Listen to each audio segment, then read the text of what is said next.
everyone. I'm Cyndee Whitney, welcoming you to this episode of Discovering Laguna Woods.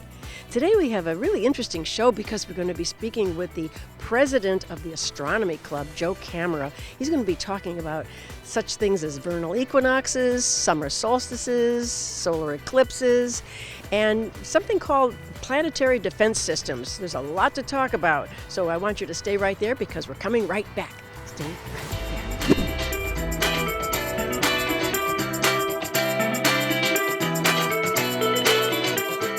So now I'm here at Clubhouse 7, and I'm speaking with Joe Camera, who is here today. He's a very multifaceted member of our community, but today he's here representing the Astronomy Club, and he is the president of the Astronomy Club. So good morning, Joe. How are you? I'm very well. Good morning.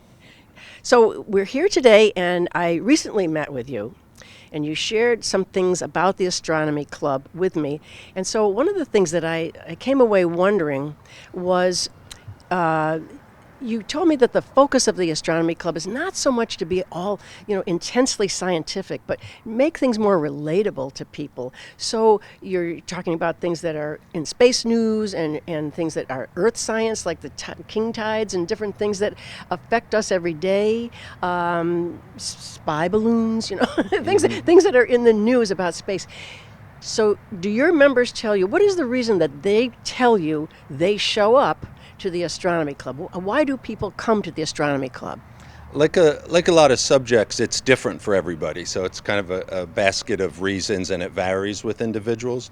But I think a big part is the age that we live in today, that we're discovering so many things about the dynamics of energy fields and our own chemistry, how we got here together. It's really less technical, and we try to relate it to the human factor of how we're all on this journey on a little marble that we call the Earth, flying through space at 67,000 miles an hour.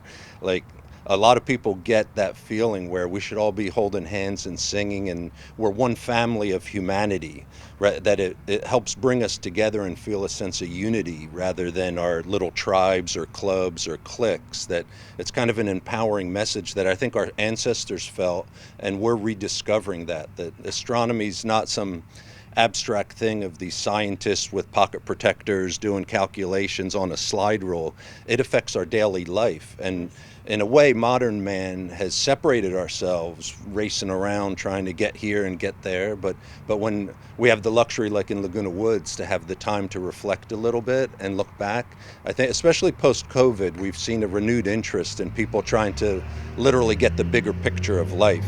So. Let me ask you a question. When you mentioned Laguna Woods, this just occurred to me. Are people more interested in learning about science and our life here on this planet as we age? Yes, that's definitely a factor, and there's a connection also. To me, there's two big frontiers. Our own DNA that we've discovered. The Creator has shown us how He literally builds our carbon life forms called us and every other living thing here. But then a big factor is how we interact with our environment. We're saturated and flooded with energy fields that used to be abstract. People talk about, I had a gut feeling about this. Well, now we have instruments that can measure. Here's why you felt that way, is that, the sun was doing this characteristic or that. But as we study celestial phenomenon, we always try to loop it back that we're included in that picture and we're connected as well. So as we learn about off-planet things, we're actually learning about ourselves. And speaking of off-planet, we also are a little bit more interested in space news because we seem to have a government and private sector partnerships such as Blue Origin and SpaceX, and we're watching launches and successes, failures. We're watching private citizens go up and experiencing weightlessness. So is this increasing our interest in space news? I think for sure we're seeing it more on the front pages because it's an exciting time, and the private sector, for right or wrong, has proven that they can cut through the red tape and make progress faster. Especially personally, what Elon Musk is doing with SpaceX is just a tremendous rethinking of the entire idea of off-planet exploration, and he's doing it faster at a tremendously lower cost, which enables a lot of other things. As far as we had a presentation last year about a young girl at UCLA that they were able to launch their own satellite, where in the past that would be unthinkable. available. There were only a couple countries that could even afford a satellite because they were typically in the billion-dollar range. Are you saying a UCLA student launched a satellite or a team? Yes, Oh my goodness. they call it CubeSats now. They're a configuration of, I think it's 9 inches by 9 inches, but these are modular designs. So the cost, both for the instrument itself, its weight and capability has improved so much as we've miniaturized everything, but also the access to space. The standard used to be $10,000 per pound to put something on orbit, and Elon Musk has reduced that 90%. It's now less than $1,000 per pound, which not too many things go down in price that dramatically. So Some people are saying that we're getting kind of saturated up there in the skies yeah. with satellites. Is that true? yes, for sure. Both active satellites, dead satellites, and then space debris. That's a significant challenge. In our enthusiasm to get up there, Sputnik was, for millions of years, there was no man-made object in space. And then 1957, the Soviets actually put Sputnik up. So there was one object up there in 1957 for a few days, and then it deorbited. But then now there's hundreds of thousands of objects that Elon Musk, again, with SpaceX and his Starlink constellation, I think that's over 4,000 satellites right now in low Earth orbit. So people are very concerned about one running into each other up there. Right, each other, and maybe the space station up there or anything else. I have to ask you about satellites. You seem to be an expert on them, so I'm going to ask you, how are they helping us, or are they in some ways harming us? Well, harming us is a whole space lasers and all that. We won't go down that rabbit hole, but capability tremendously. I'm pretty sure you could put millions of lives have been saved from satellites. Just to have a weather satellite out in geosynchronous, about 20,000 miles up, and looking at weather patterns. Often before a big storm, it looks so calm and beautiful, the locals would never guess something horrible was about to hit them in a day and a half or 2 days out. But now it's only through satellites, which is a astrophysics capability to understand orbital mechanics and how to get in the right position and transfer the data down. But that's saving lives actually every day just by being able to anticipate the weather several days in advance. So it's in our daily lives and affects us tremendously, but we often take it for granted. Well, yes, I think we certainly do. So one of the other things that you mentioned is that you give a scholarship to a local, Yes. to Saddleback College, to a Saddleback College student. And what is the criterion for the person to be awarded that scholarship? Okay, great. Mentioned the club, and we're really blessed to have such a club as the Astronomy Club here. And one of the new things, actually last year was the first time we had the funds available to do this. So we awarded $1,000, but it was through a collaboration with a very nice man, Nick Timmons, who's the director of the Astronomy department at Saddleback College. And actually we enabled him to do a criteria. They had to write an essay and why they feel astronomy is important and what they see for the future for themselves. So he assessed the submittals himself, and we let an expert on education pick a young candidate, and a beautiful young spirit, Paige Van Pelt, came to our last June summer solstice party and received our first ever award, which was really a special day. Wow, that is great. Do you foresee maybe the Astronomy Club going to Saddleback College or other local colleges and maybe trying to, create some more interest in the student population there to study or to go in and help them, with what they might be learning about space? Would you be influencing their studies at all? Do you see that happening? Yes, we definitely like to do that. We've reached out to local organizations, including Saddleback College, and have this ongoing relationship. Nick came and spoke to us 2 times last year for presentations, and then we actually took a bus field trip over there. They have a very nice 10-inch telescope with a dome that can see things that our instruments can't. And we liaison that he had several of his students there that night that we basically spent somewhat of a fact-finding exploration experience, but also the multi-generational networking is a really special thing when a young mind can open up to us and vice versa and share some thoughts. That connection is really special. So we just started that really, I guess, the last 2 years, and we definitely want to build on it. Well, I think that's great because I think kids that are high school kids that are entering, that time of their school career where they're looking to go to college. Where are they going to go? What are they going to study? What are they going to be? What are the fields out there that may interest them? I think to influence them at that point would be really important, and I think they would Yes. really appreciate knowing what a world there is to study in space science. Yes, and both the foundational existence, like the satellites that are up there right now doing great things for us, but the potential is overwhelming too, from the medical field and other fields where this technology can be transferred for a practical or beneficial use. It's really an exciting time of unlimited potential. In fact, there's another group of speakers that we've had come that have a volunteer local organization called Science Heads, and they do outreach to young people in both high schools and colleges to inspire that enthusiasm for the field. Wow. I first became really intensely interested in meeting with you when I was flipping through Village Television one day, and I came across the Astronomy Club presentation. This was the one that you had, from last November, but it was repeated, and it was on the perils of what can be happening to our planet. There are risks, and it was a wonderful presentation that you took us from the beginning of time as we know it to human consciousness, to the risks of our planet, and it was fascinating. It was terrifying, but it was an amazing presentation, and I hope that you will be rerunning that, because I think everybody should see this. Can you tell me a little bit about what prompted you to put this presentation together? It's really remarkable. Well, the club, as we operate, first we'd rather get guest speakers to come visit, so you have a new person with a new subject, and generally we're able to do that. And last November we didn't have a speaker scheduled, so a few months before I was curious about this effort that NASA just recently started a couple years ago called Planetary Defense Coordination Office. So I downloaded their strategic plan myself and thought that would be something nice to expose the club to.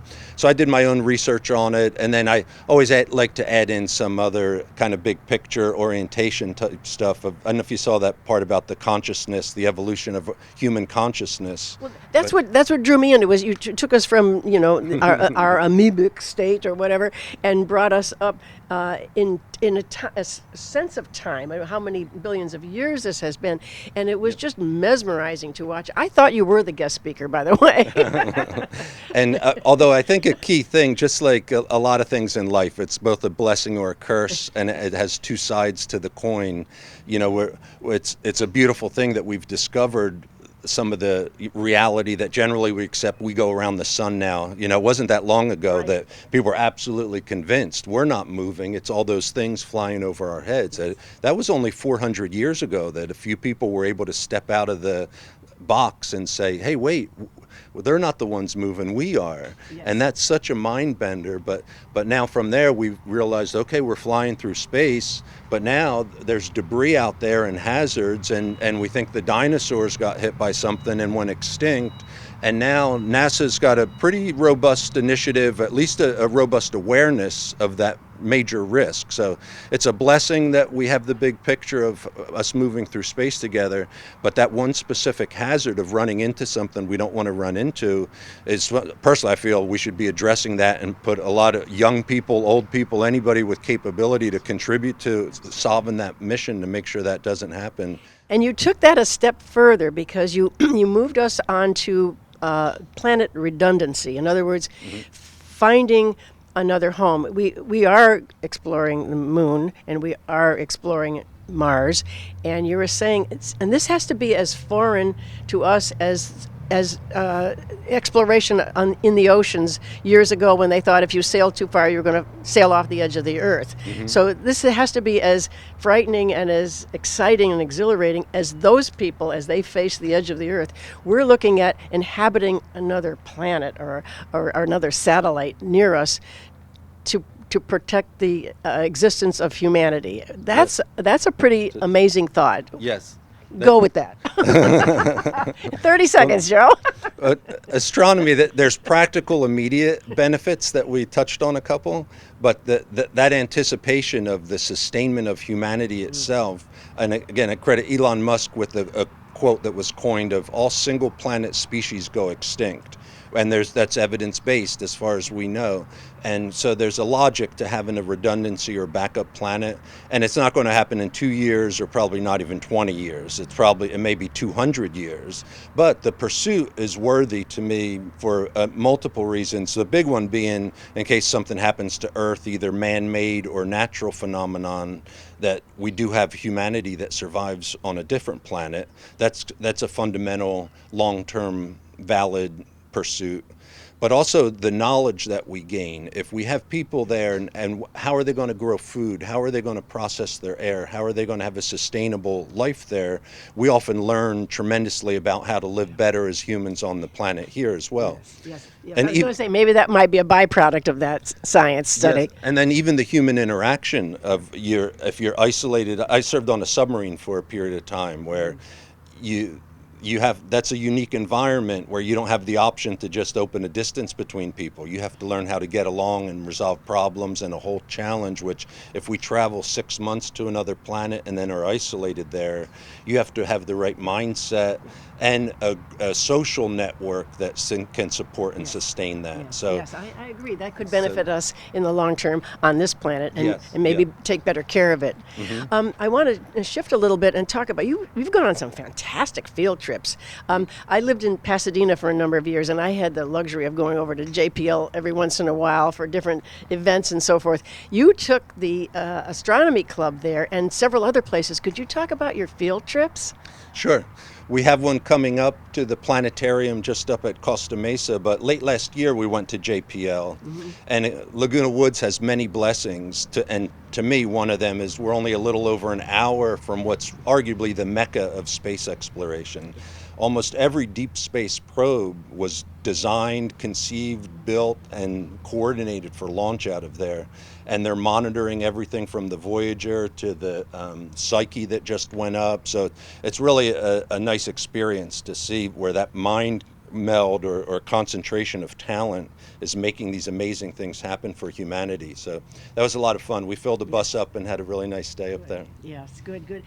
I was always impressed that they're always just kind of a wacky bunch of people that just get along really well, and they just look like they're having a whole lot of fun. So, they wear Hawaiian shirts and jeans to work, and they just look like a fun group of people. So, yeah. And that trip was great, although that's a little bit of a physical challenge. Generally, there are stairs and elevation variation, not dramatically, but one that's more open to accessible or access limited is Griffith Observatory. Also is a beautiful day, both inside the building and outside the building, just to overlook Los Angeles, and the view's spectacular, and they have static displays out there that are worth looking at. But then they did a major expansion of I don't know how many square feet, but there's a Leonard Nimoy theater downstairs, and more than you can take in a day. As there should be. Yes. Yeah, so that's a fun trip, and we plan to go back there this year as well. Oh, good. Speaking of telescopes, we have one behind us. This is one of the club telescopes, and we had several donated last year that was really great. But just as far as principle of operation, this is a reflective telescope, which is the industry standard basically now. Galileo used refraction, where the light went through a lens and then was concentrated to gather more light, but it has a distortion factor that different frequencies of light refract at a different amount, so you lose acuity.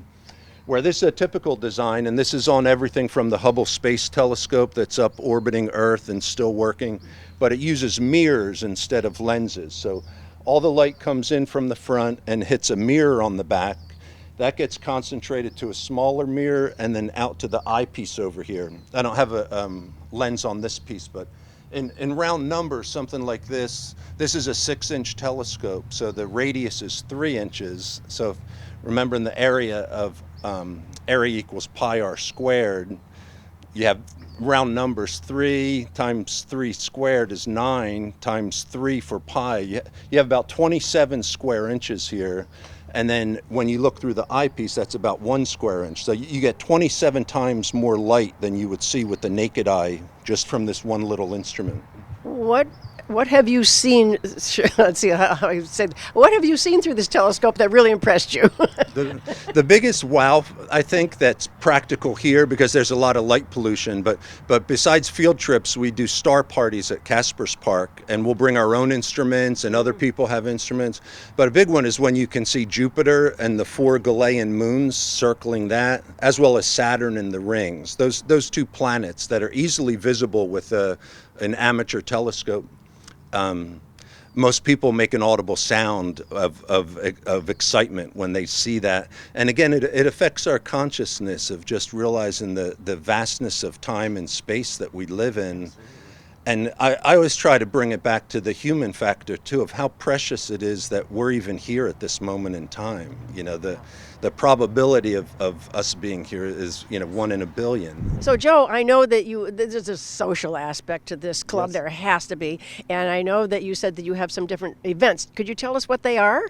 Yes, one of the blessings of our membership increasing is we have more funds than in the past, that we've been able to do the scholarship, which is really exciting, but also twice a year now we've given 2 free member thank you parties at the summer solstice and winter solstice, which includes food, drink, live entertainment. Typically we do a little yoga practice, but we've booked clubhouses. Since we're here at nice Clubhouse 7, that was our last winter solstice party.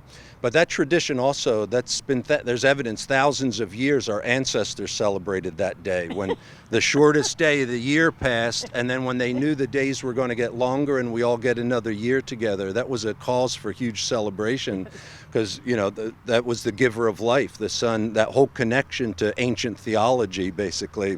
But that's a nice little milestone and an opportunity for us to thank each member that's given their contribution of their membership fee, and again to connect with each other and kind of realize we're all on this little boat together sailing through life. So What better way to celebrate? Yes. Yes. And Chris Kemp, I give a lot of credit. She's our social director. She has a teaching background and does a great job coordinating all of that. So that's a lot of fun. Oh, wonderful, wonderful. Well, I'm glad that you're getting off campus to some extent and Yes. doing things, and the things that you do on campus are a lot of fun too.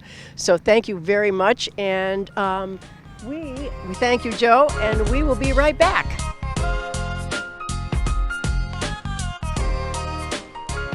So thanks for joining us today. I want to give a special shout out to Joe Camera, the president of the Astronomy Club here at Laguna Woods. Also want to thank the entire Astronomy Club for planning such wonderful events and field trips and special presentations. We want to thank you all for having such a great opportunity for us to learn more about space science. And we want to thank you for joining us every Wednesday and Sunday morning at 9:30 a.m. on Village Television, and you can also watch us on Village Television YouTube. So we hope that you are all taking good care of yourselves and everyone around you, because we all deserve good care. Thank you, and we will see you next time and every time on Discovering Laguna Woods. Bye for now.